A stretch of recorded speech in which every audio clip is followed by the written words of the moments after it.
বন্ধু নেতানিয়াহুর কথায় ইরানের ওপর সরাসরি হামলা চালিয়ে যুক্তরাষ্ট্র ইরানের পারমাণবিক স্থাপনাগুলো ধ্বংস করেছে এমন দাবি এখনো করেই চলেছেন ট্রাম্প। এমনকি তিনি একা ঘোষণা দিয়ে ইসরায়েলের সঙ্গে যুদ্ধ থামিয়ে দিয়ে ইরানকে পরমাণু আলোচনায় বসতে লোভনীয় প্রস্তাবও দিয়েছিলেন। তবে ট্রাম্প এখন সবকিছুই অস্বীকার করছেন, আর তাতে বিরূপ প্রতিক্রিয়া দেখাচ্ছে হাজারো মানুষ। মার্কিন যুক্তরাষ্ট্রের প্রেসিডেন্ট ডোনাল্ড ট্রাম্প তার সামাজিক যোগাযোগ মাধ্যম ট্রুথ সোশ্যালে বলেছেন তিনি ইরানের সঙ্গে কোনো ধরনের কথা বলছেন না এবং দেশটিকে কোনো ধরনের প্রস্তাবও দিচ্ছেন না। এর আগে কয়েকটি প্রতিবেদনে দাবি করা হয়েছিল ট্রাম্প প্রশাসন ইরানকে বিদ্যুৎ উৎপাদনের জন্য পারমাণবিক কর্মসূচি গড়ে তুলতে $30 বিলিয়ন সহায়তা দেওয়ার বিষয়টি বিবেচনা করছে।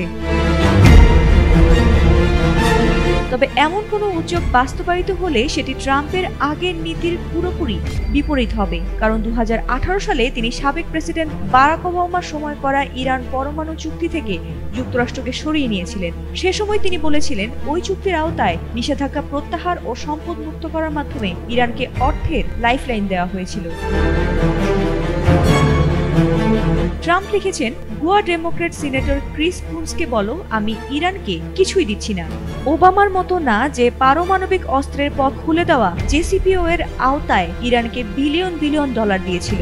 আমি ইরানের সঙ্গে কোনো আলাপ করছি না, কারণ আমরা তাদের পারমাণবিক স্থাপনাগুলোকে পুরোপুরি ধ্বংস করে দিয়েছি। ডেমোক্র্যাট দলের সিনেটর ক্রিস কুনস সিনেটের পররাষ্ট্র বিষয়ক কমিটির জ্যেষ্ঠ সদস্য। গত সপ্তাহে তিনি MSNBC চ্যানেলকে দেয়া এক সাক্ষাৎকারে বলেছিলেন যুক্তরাষ্ট্রের সাম্প্রতিক বিমান হামলায় ইরানের পারমাণবিক কর্মসূচির কি পরিমাণ ক্ষতি হয়েছে তা নিয়ে এখনই কোনো চূড়ান্ত মন্তব্য করা সময় উপযোগী নয়। প্রেসিডেন্ট ট্রাম্প যেভাবে সঙ্গে সঙ্গে বলে দিলেন যে পুরো কর্মসূচি ধ্বংস হয়ে গেছে, সেটা আমার কাছে যথেষ্ট অগ্রহণযোগ্য ও সময়ের আগের দাবি বলে মনে হয়েছে। আর তাতেই যেন খেপেছেন ট্রাম্প, তাই নিজের দাবিকে সত্য প্রমাণ করতে এবার উঠে পড়ে লেগেছেন।